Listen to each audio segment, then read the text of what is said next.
Hello बच्चों, तो ये जो क्वेश्चन है ये भी जेई मेंस हाइपरबोला का क्वेश्चन है। जेई मेन 2026 में पूछा गया था 2 अप्रैल में। बिल्कुल क्वेश्चन बोर्ड लेवल का है, कैलकुलेटिव है। कैलकुलेटिव तो है, देखो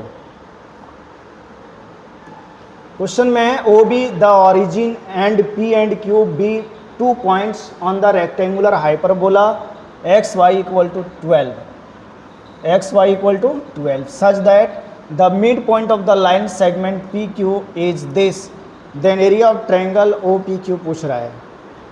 यानी कहने का मतलब इस क्वेश्चन में सोचो, एरिया ऑफ ट्रायंगल OPQ पूछ रहा है हमसे, वो हमारा ओरिजिन है और जो पॉइंट P और Q है वो rectangular hyperbola x y equal to 12 पे लाई कर रहा है। इसका मतलब हमारा जो मकसद होना चाहिए वो क्या होना चाहिए, पॉइंट P और Q का कोऑर्डिनेट अगर निकल जाए तो एरिया ऑफ ट्रायंगल निकल जाएगा क्या।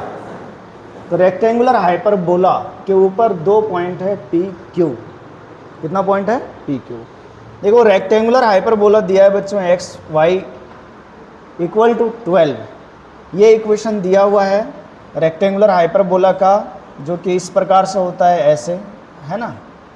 तो आप थोड़ा समझना है, तो आप देखो सपोज दैट पी पॉइंट यहाँ है और क्यू पॉइंट यहाँ है, P और Q, और इसका मिड पॉइंट गिवन है। इसका मिड पॉइंट मान लीजिए ये M गिवन है 1/2 -1/2। क्लियर, ये चीज़ गिवन है, ये मिड पॉइंट है, यानी ये वाला, और that means this is equal to this, PM बराबर MQ। अगर P का x कोऑर्डिनेट हम x1 ले लें तो बता सकते हो y कोऑर्डिनेट क्या आएगा। देखो यहाँ से y इक्वल टू 12/x होगा ना भाई, होगा ना। तो y कोऑर्डिनेट हो जाएगा 12/x1। अगर q का हम x कोऑर्डिनेट x2 मानते हैं तो इसका y कोऑर्डिनेट 12/x2 आ जाएगा। क्लियर आएगा। अब आप एक चीज़ देखो, PQ का मिड पॉइंट M है, तो बताओ x1 प्लस x2/2 क्या 1/2 के इक्वल होगा। तो यहाँ से आप बढ़िया से देखो, x1 प्लस x2 बराबर 1 आ जाएगा क्या, ये क्लियर। और दूसरा पॉइंट देखो, y कोऑर्डिनेट भी 12/x1 plus 12/x2 is equal to -1/2 होगा क्या। क्लियर होगा ना, देखो बढ़िया से। अब ये क्या लिखा गया, 12 कॉमन ले लो यहाँ से, तो आ जाएगा x2 plus x1 by x1 x2 is equal to -1/2। सही है। हाँ, बाय 2 भी करना होगा, यहाँ मिड पॉइंट बाय 2 भी करेंगे, बाय 2 करना होगा, ठीक है।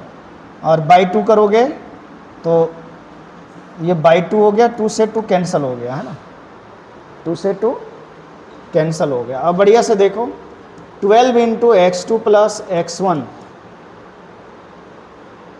x2 प्लस x1 बटे x1 x2 इक्वल टू क्या आ गया, -1, और x1 plus x2 equal to क्या है, 1।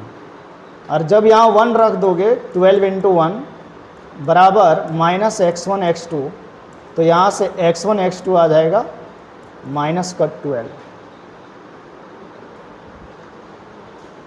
x1 x2 क्या आ गया, -12।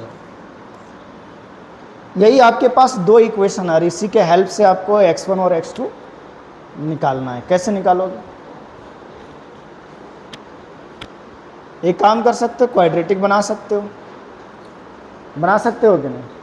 या तो आप ये भी काम कर सकते हो, x1 माइनस x2 का होल स्क्वायर लेके चलो।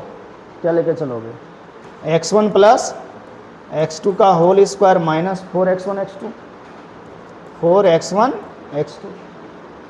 तो x1 प्लस x2 आपका 1 है, माइनस ये 4x1 x2 माइनस 12 है, ये 49 आ जाएगा, देखना आएगा ना। तो x1 x2 इक्वल टू क्या हो गया, √49। देखो x1 आपका फर्स्ट क्वाड्रेंट में है और x2 आपका फोर्थ क्वाड्रेंट में, तो ये माइनस और ये प्लस है, x1 प्लस है x2 माइनस है, तो ये अल्टीमेटली प्लस होगा कि नहीं होगा। तो यहाँ इसलिए हम प्लस √49 लिखा। आपको पता है ये स्क्वायर उधर जाता है तो प्लस माइनस आता है, प्लस माइनस रूट होता है। तो यहाँ से बच्चों देखो x1 माइनस x2 बराबर 7 हो गया। आप इसको इक्वेशन 1 मान लो और इसको इक्वेशन 2 मान लो। 1 + 2 करो आप, x1 निकलेगा, 2x1 बराबर 8 आ जाएगा और x1 = 4 आ जाएगा। और अगर 1 - 2 करते हो, इक्वेशन 1 में से 2 को माइनस करते हो तो 2x2 बराबर 6 आ जाएगा, है ना। मैं कितना आएगा -6, क्या आएगा -6। 1 - 7 - 6, x2 = आ गया -3। तो आप देखो पॉइंट P हो गया तुम्हारा x1 यानी 4, 12/x1 मीन्स 3, और Q पॉइंट हो गया आपका x2 दैट मीन्स -3, और 12/x2 यानी 12/-3 इज -4, और वो आपका ऑरिजिन हो गया। वो क्या है? ऑरिजिन, ये ऑरिजिन है ना। तो हम लोग को इस ट्रायंगल का एरिया निकालना था, इसका इस ट्रायंगल का एरिया निकालना है। देख रहे हो आप बढ़िया से, आपको इस ट्रायंगल का एरिया निकालना है, ये वाला एरिया निकालना है ये। तो ऑरिजिन मिल गया, पॉइंट P मिल गया, पॉइंट Q निकल गया। तो एरिया ऑफ ट्रायंगल का फॉर्मूला लगाते हैं। एरिया ट्रायंगल क्या क्या होता है? 1/2 x1 y1 पढ़ा होगा, x2 y2 x3 1 1 1, यही ना होता है, और ये मॉड में, ठीक है। तो 1/2 मॉड x1 y1 ऑरिजिन ले लिया 0 0 ये 1, x2 y2 ये 4 लिया था, ये 3 आया और ये 1। देख लो दूसरा कोऑर्डिनेट b क्या था, b क्या है 4 3, और ये -3 -4, -3 -4 1, राइट, ये मोड़ लिया। अब आप बताओ डिटरमिनेंट ओपन करने आता है, रो में 2 0 वैसे भी है, तो इसको हटा दो। 1/2 -16 और +9 ये मोड में रहेगा, और -16 + 9 कितना हो जाएगा -7/2, यानी एरिया आ जाएगा 7/2।